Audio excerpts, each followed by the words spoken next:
Hello there, and today in the command block lab we are going to be creating artificial knockback on any creature, literally any mob. This will work on any mob, including what this was built for, the Creaking, which in survival mode, if you're looking at it, does not have any knockback, and you can't give it knockback in a standard way, so we have to do some weird stuff. So first, let's go through this step by step. What's this one? I haven't actually looked at this. Okay, so we're gonna need two mobs, a villager named Rot. Rot stands for rotation, and a Creaking named something. Now, as you can see, the villager just teleported to the Creaking and is now looking at me. So that is all done by this command block here. So there's a bit of a long one, so we're going to go through step by step. So we're going to execute a command at the Creaking. So we want to execute the command at the specified Creaking. So there we have type equals Creaking, limit equals 1, so we can't have more than one happen, and then the name of the Creaking. Then at that location, we're going to run the command teleport at e name equals rot. So we're going to teleport the villager named Rot to the location that the command's being run. So the Creaking, we specified that over here. And then it's going to be facing the nearest player, facing entity at p nearest player. So that teleports the villager to the Creaking and always makes it face the player.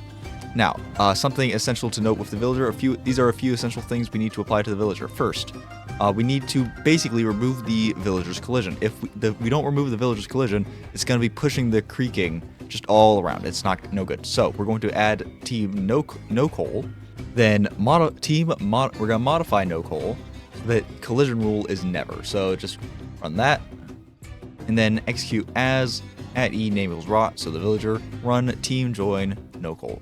So basically, make the villager join team noCol, which will make it so that it no longer has collision. And then that one's also something that we need to do, but we'll get to that a little bit after. So for demonstration purposes, this is the main piece of how this works, though. So each of these is almost the same thing. So let's take a look at this. So we have execute as at e rot rotation equals -180 to 0.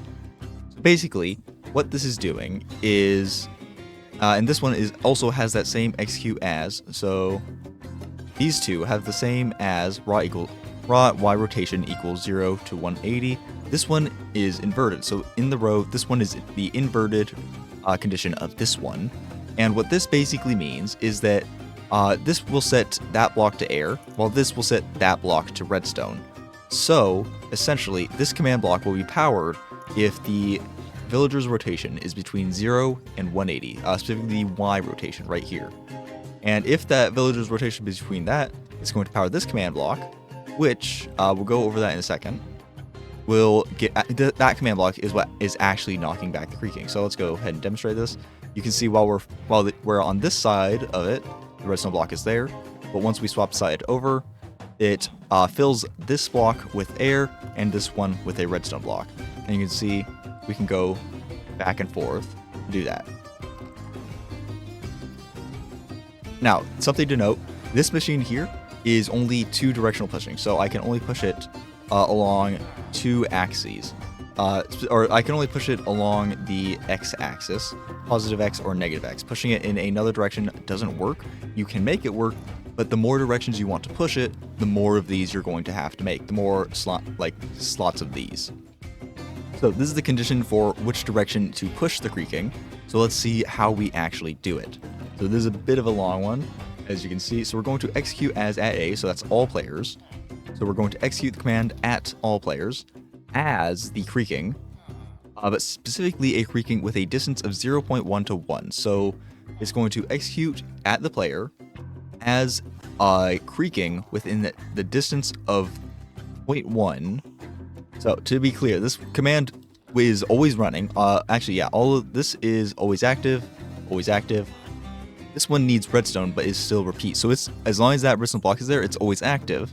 And this part about the distance is what's making it so the Creaking is not just constantly being pushed. Since we're executing it at A, it means that when we talk about distance, it's distance to where it's being executed at, so all players. So as at E, type equals Creaking, distance equal that. If there's no such mob that fills the requirements, is a Creaking, and has that distance to a player, then the command won't run. And then the command we're running is a data modify command. So we're going to modify the data of the creaking, modify entity, creaking, limit equals 1. And then we also have the name here just to make sure we get the right one. Then we're going to modify motion and set the value to this right here. So this is the basically the momentum in each of the 3 directions. We're doing this one for now, since we are pushing it in the positive x, I believe that one's positive x direction. So it's going to be positive 0.4 on the x-axis, and that gives it that amount of momentum. And of course, that's fully customized based on how much knockback you want to actually give the entity. And again, this doesn't just work on creakings. This will work on any entity, but creaking is really the only one I can think to get of a use for, since you can use since you can use knockback resistance attribute command on most mobs, but that doesn't work on the creaking when you're in survival mode. So let's see here. What's the next part of the command? Right, no, that's actually the whole thing. So that is pretty much the whole system, and then you just have to make more of these slices for how many directions you want to push. So again, it works like this. And then, but this one over here is just turn the villager invisible so that it just looks like a creaking. So how would you add another one of these slices? Let's go through that. So we're going to actually add 2 more just to make it an even number of directions. So first we need to decide what direction we want it to do. Let's say in the positive Z direction. So let's start with this. We're going to grab that, and this can mostly stay the same. The one thing we want to change is right here. Since we're pushing it in the positive Z direction, we want to go to here. This is the Z coordinate, and 0.4 there. Next is these two. These two are going to be a little more complicated. Based on the degree, you might have to do a little bit of experimentation to figure out what exactly this is going to be. So to figure out which direction the villager is facing in the direction, so we want to come from this direction, right? So we want to push it in the positive Z direction, that way, when we're coming from this way, so when the villager is facing this way. So we're just going to stand over here, and we're going to run the command data get entity at e name equals rot, and also limit equals 1, since this will only run on one mob. We're going to run this command, data get entity rot limit equals 1. It's going to give us a whole bunch of numbers, and we're going to have to find Y rotation in here somewhere. Where is it?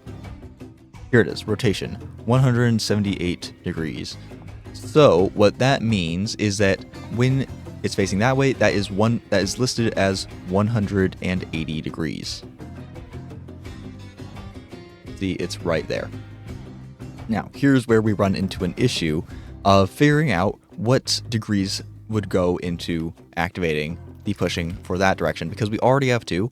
Either you're on this side or you're on this side. Adding in a third over here makes things a little difficult. Now, the real good solution for this is just make sure there is an even amount of directions all around the creaking, but that is the basic process of what you're going to have to do. You're going to have to figure out the direction in here. So if I look here, what I'm looking for is right here, once I close the tab, right here is towards positive Z, and that will change depending on what direction you look. And it will also give you immediately next to that, immediately to the right, the degrees that it is listing for your character.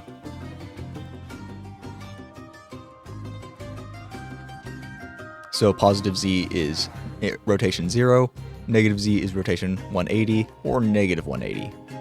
Alright, that took a little bit of working to get set up properly, and the more you do this, the more you'll get the hang of it, but I will go through essentially what's going on here. So now, as we spin around it, we will now get 4 different outputs depending on where we are, that again we can use to change this. But again, it's not going to be working quite how you might expect it at the moment. For example, like that, where I approached it from this direction, but sent it that direction.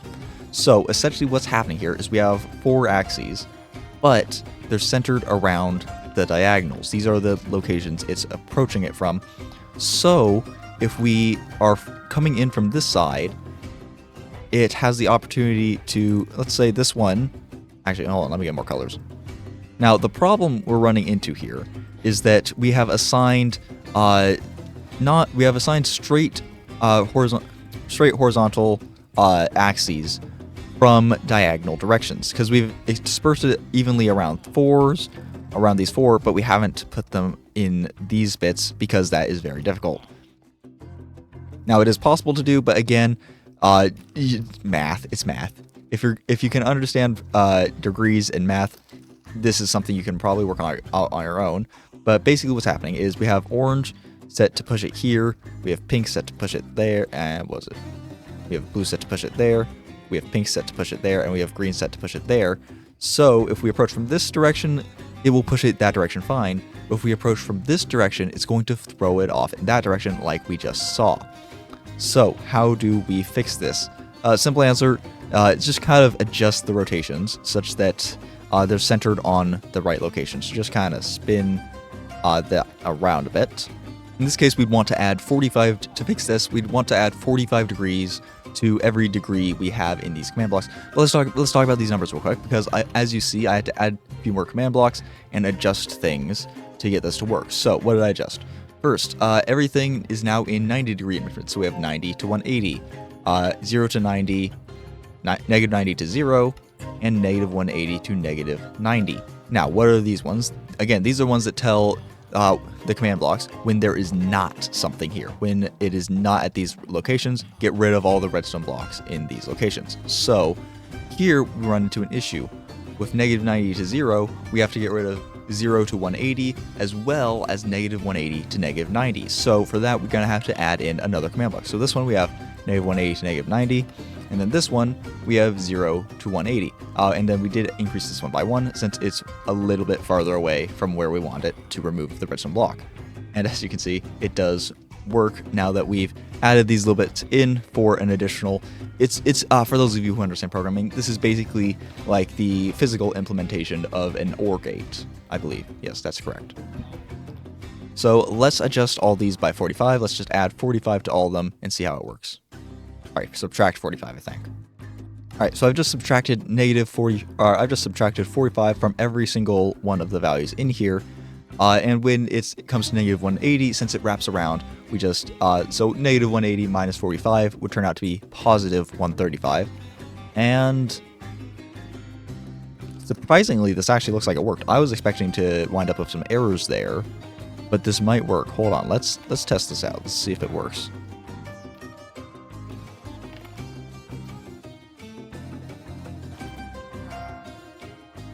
Okay, those two are swapped, but other than that, that actually worked. I'm surprised that actually worked, because I would have expected to see more of that. So hold on. So that is those two on the ends. All right, so to fix that, we can just grab this one and grab this one and just swap them. That should hopefully work.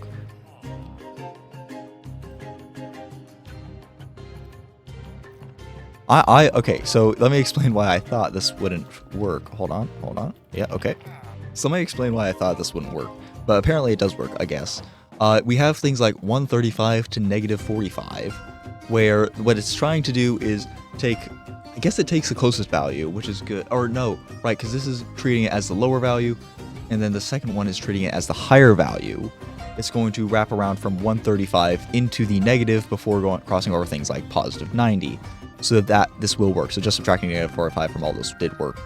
I think the ideal system for this would involve 8, maybe 16 different directions. 16 would probably be if you want to get looking real good, pretty much seamless.